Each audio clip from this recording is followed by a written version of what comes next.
de sous-région. Également le ministère de tutelle, le ministère de la Santé qui nous appuie.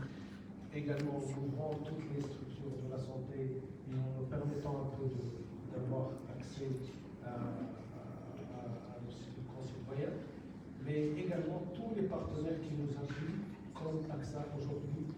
Cet appui est extrêmement important parce qu'il nous permet d'aller de l'avant et de faire un travail en compte d'une qualité meilleure et qui permet de faire bénéficier un maximum de personnes de vos représentants.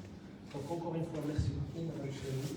C'est vraiment un honneur de travailler avec vous et j'espère qu'on ouvre la page d'une grande collaboration ensemble. Merci beaucoup.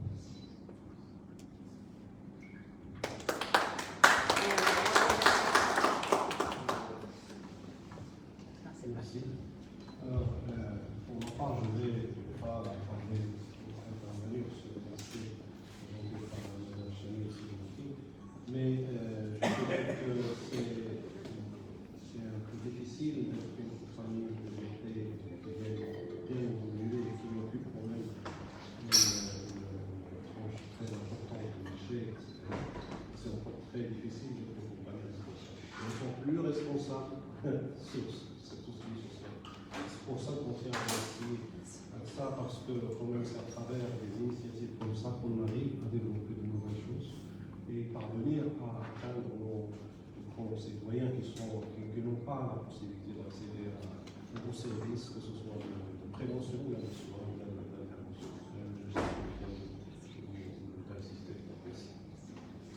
Si vous permettez, je sais que on a le plaisir aujourd'hui de vous avoir nombreux. Je me permets de profiter de l'occasion pour ouvrir un sujet qui m'est cher au cœur, qui est la prévention, particulièrement dans la santé. Alors, aujourd'hui, aux États-Unis, par exemple, il y a des conditions, quand vous remplissez un certain nombre de critères, il y a des conditions pour que vous soyez assurable. Et il y a de la prévention qui est payée par l'assureur, mais qui rentre dans le cadre de l'assurance. Typiquement, aux États-Unis, il y a plusieurs assurances. Si vous êtes une dame à plus de 45 ans, vous avez l'obligation de faire une mammographie tous les 2 ans. Ça fait partie des conditions de couverture. Ce n'est pas, et qui sont payées par l'assureur. Dans d'autres pays, vous avez aussi vous avez en Colombie par exemple, c'est un pays où, dans la prime d'assurance, comme on a la taxe des 4 nat qu'on vient de mettre depuis 2019, heureusement, parce que rappelez-vous, on en a eu besoin de plus, il y a un pourcentage de la maladie, il y a un pourcentage de tout ce qui est AT, accident de travail, qui fait partie, qui doit être impérativement investi par l'assureur, par tous les assureurs et contrôlé dans la prévention.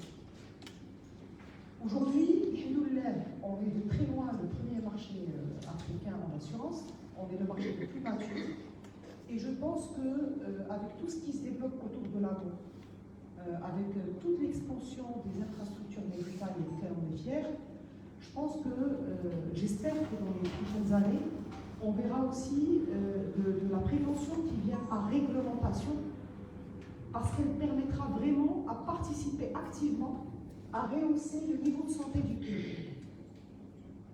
Je vais vous donner des exemples vraiment sans divulguer quoi que ce soit. AXA le fait au sein, alors elle lance des programmes qui sont qui ne sont pas obligatoires à ses collaborateurs. Typiquement, une fois tous les 2 ans, tous les collaborateurs qui ont plus de 40 ans, AXA leur offre un bilan de santé.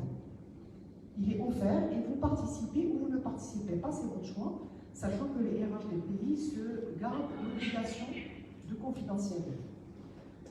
Tous les 2 ans, on offre des programmes de mammographie aux jeunes dames, aux dames qui ont plus de 45 ans, qui est offert, payé par l'entreprise, pas du tout, qui ne fait même pas partie du programme de santé. Alors, je ne peux pas, alors aujourd'hui, moi je gère à peu près 9 pays chez AXA, je ne peux pas vous dire le nombre de early detections, de détection de maladies chroniques dans des étapes très